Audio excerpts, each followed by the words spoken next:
Sub inspector भर्ती परीक्षा पर मात्र 39 दिन में सुनवाई कर फैसला सुना दिया।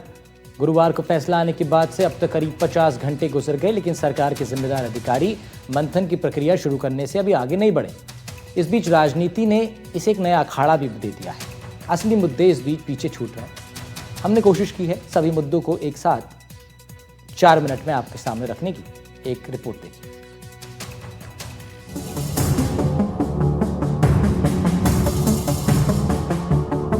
सब इंस्पेक्टर भर्ती 2021 का हाईकोर्ट का फैसला आने के बाद लाखों अभ्यर्थियों की मेहनत और उम्मीदों का बोझ सब कुछ धराशी हो गया।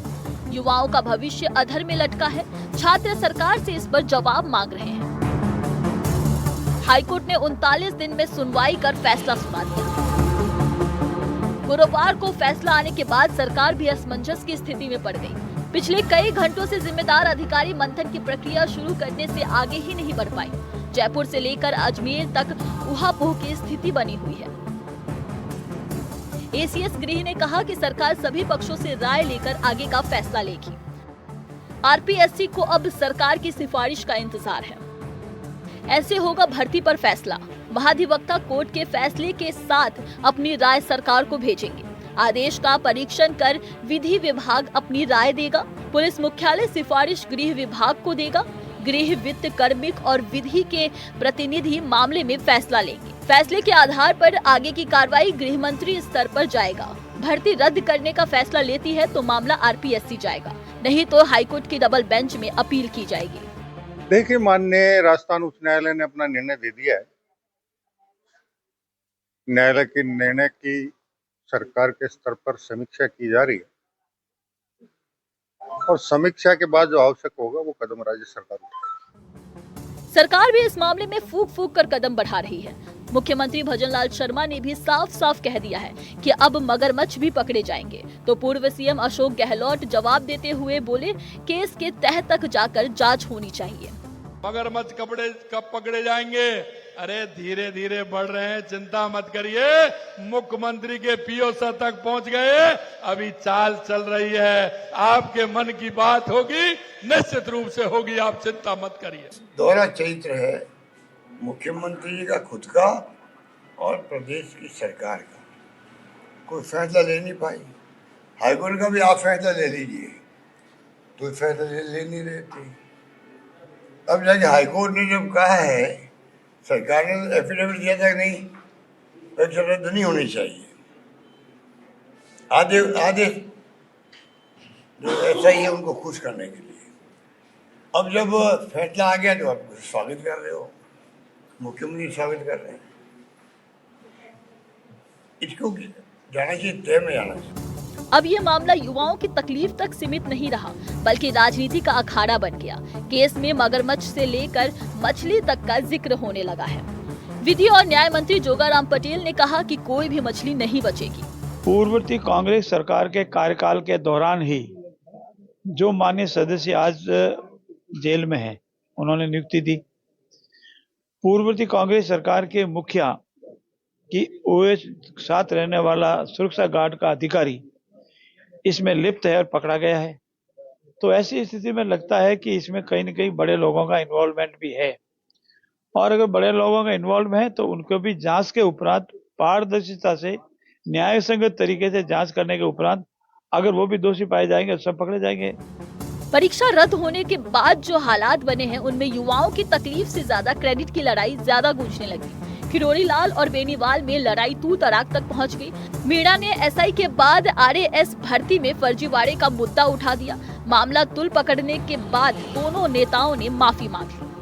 बयान से माननीय हनुमान बेनीवाल किसी बात से आहत हुए तो मैं मीडिया के सामने उनसे माफी चाहता हूं, लेकिन मेरे खिलाफ कोई बयान दे तो पुख्ता प्रमाण के साथ दे तो मैं उसका जवाब दे दूंगा। और मेरे बड़े भाई माफी का विश्वास नहीं।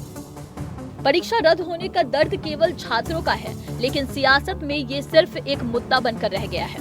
सवाल उठ रहे हैं कि फैसले के बाद क्या सरकार कछुए जैसी चाल से बढ़ती रहेगी या फिर कोई ठोस कदम उठाकर इस राजनीति शोर को खत्म करेगी। Bureau report, NDTV Rajasthan. तो हाईकोर्ट का फैसला आया और उसके बाद क्रेडिट लेने की भी होड़ लग गई और इस बीच अब सरकार को अब अपनी तरफ से भी तैयारियां करनी है और एक पक्ष अब सुप्रीम कोर्ट जाने की तैयारी कर रहा है। तो बहुत कुछ घट रहा है और इस बीच बयानबाजियां भी खूब हो रही हैं। आपने इस पूरी रिपोर्ट में सब कुछ देखा ही। और अब ज़रा ग्राफिक्स के ज़रिए हम आपको बताते हैं कि पूरी स्थिति ज़रा आप समझिए क्या सोच रही है सरकार। 28 अगस्त को कोर्ट का आदेश आया। कोर्ट ने आदेश में साफ तौर पर कहा कि अब सरकार क्या सोच रही है, पहले उससे बात कर लेते हैं। फैसले के बाद अब मंथन पे मंथन लगातार हो रहे हैं, यानी मंथन ही मंथन हो रहे हैं। अब सवाल ये है कि मंथनों की रफ्तार क्या है और कब तक ये मंथन अभी होगा। एक लंबा वक्त हो चुका है। फिर आप देखिए किसने क्या कुछ कहा। तो भजन लाल शर्मा जो सीएम है, उन्होंने साफ तौर पर कहा कि अभी पूरी तरह बात खत्म नहीं हुई है, अभी और भी कई बड़े लोग शामिल हो सकते हैं, मगरमच्छों को पकड़ेंगे हम। फिर अशोक गहलोत ने कहा सीएम और सरकार दोनों का एक दोहरा चरित्र है, कहते कुछ हैं करते कुछ हैं। फिर आप देखिए जोगाराम पटेल संसदीय कार्य मंत्री, उन्होंने कहा बड़ी मछलियों को पकड़ेंगे, यानी सीएम वाली बात इन्होंने भी दोहराई। किरोड़ीलाल मीणा बोले हैं कि कुछ मगरमच्छ और पकड़े जाएंगे, यानी सरकार के सभी मंत्रियों की जो लाइन है वो तो लगभग सेम दिखाई दे रही है। हर कोई बड़े मगरमच्छों को पकड़ने का आश्वासन दे रहा है। जो सरकार में नहीं है वो हनुमान बेनीवाल कह रहे हैं न्याय के लिए सड़क पर मैं था, यानी यहां से वो क्रेडिट वाली कहानी शुरू हो जाती है कि क्रेडिट किस पे जाएगा हाईकोर्ट के फैसले का। तो परीक्षा रद्द, सपनों पर ताला, हजारों बच्चों का भविष्य अधर में। परिजन सड़कों पर न्याय की गुहार लगा रहे हैं। जयपुर, बीकानेर, अजमेर से लेकर कोटा और झुंझुनू तक एक ही सवाल खड़ा है, मेहनत का हिसाब कौन देगा, बच्चों का सपना कौन बचाएगा।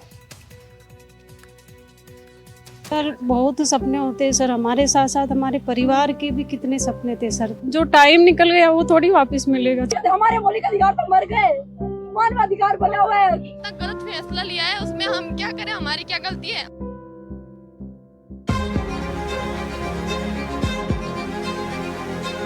न्याय दो, न्याय दो, न्याय दो। तख्तियों पर लिखे इन शब्दों को ध्यान से देख लीजिए और जरा पढ़ भी लीजिए।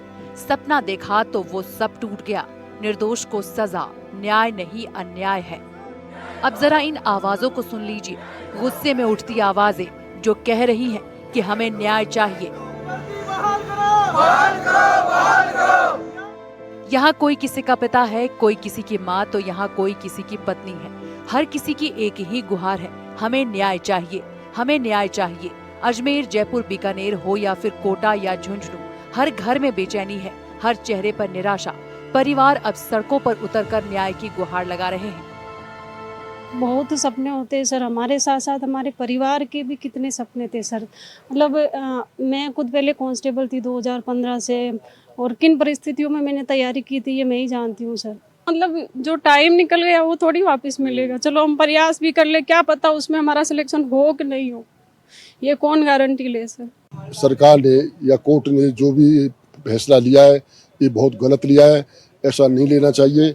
और इनको हम सरकार से निवेदन करते हैं कि इनको पुनः सेवा में लिया जाए। मेहनत करने के बाद में सिलेक्शन हो गया, उसके बाद में रद्द करी जा रही भर्ती, ये चीज़ गलत है।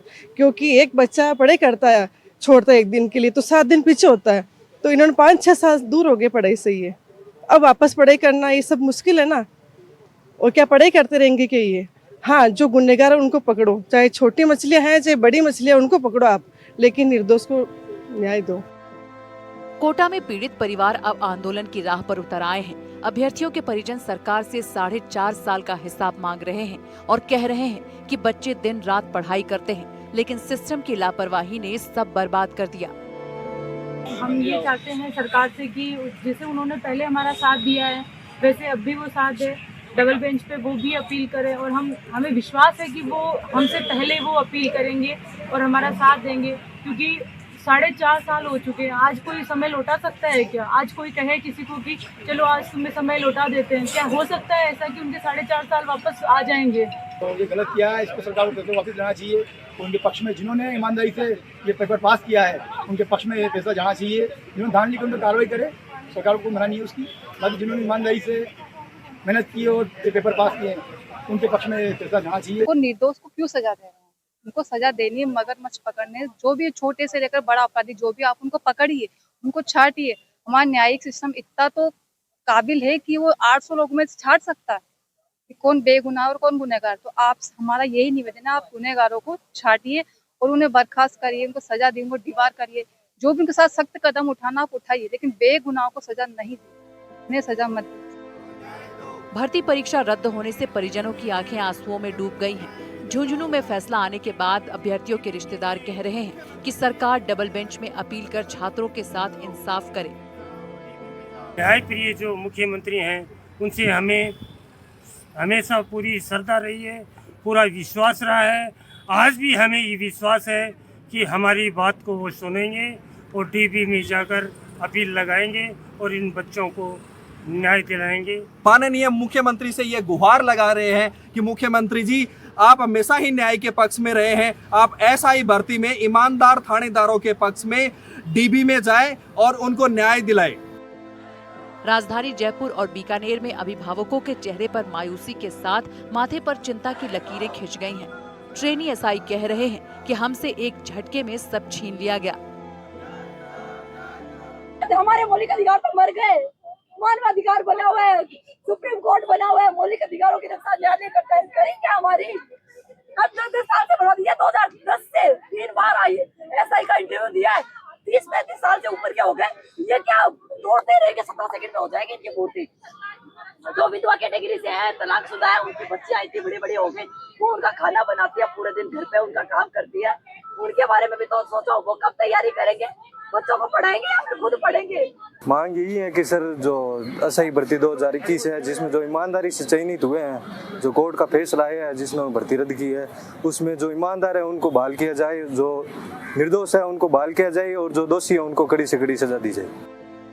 कोर्ट के फैसले के बाद सपने अधर में हैं और सवाल यही कि इस बर्बाद भविष्य का हिसाब कौन देगा।